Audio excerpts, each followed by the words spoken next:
kani si Elva sa una pa ni second year college pa mi magsigi na ni siya suon-suon sa kuha. Imagine buang. Nagpalit ko lakan siya, ning palit pud siya. Gibuak na ko kung lakan siya, gibuak na. Nag-open ko og bank account, nag-open ko siya bank account sa First Valley. Sa First Valley Bank. Nakakuan man ko nga dili man day ma-withdraw dahil ang kuan. Nag-close ko bank account. Nag-close pud siya. Ano nakabahog tiil niya. Nag-open ko si Buana. Nag-open pud siya.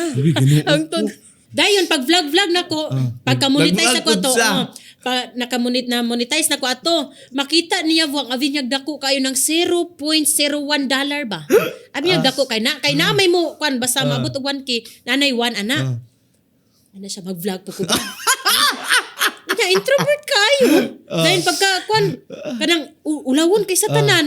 Hindi talaga siya nagpapalupig sa iyo. Dahil ang profile ana sa una lock pag yun dili public dili kada siya public sa iyang kinabuhi. So nagpost siya dito nakalock yung profile. Dili yan ang gikuan. Di-open na pud niya usab. Atay halak. Then mo to nga anak ko nga daghan gud na mo mga classmate nga unsa man pud mo i-content pool. Ana man mo mga classmate nga si Rosely nang i-content ni mo, ana. Mo to, unan niyang gi-video baboy. Dili man to ako. Pero una to niyang gi-content. Ako na dayon gipapili ko niya to mang inasalba or manghugas. Kato dayon. Pagka kato na yun boom na mo, katong nagtuon ko. Yun yung nakikitaan ko.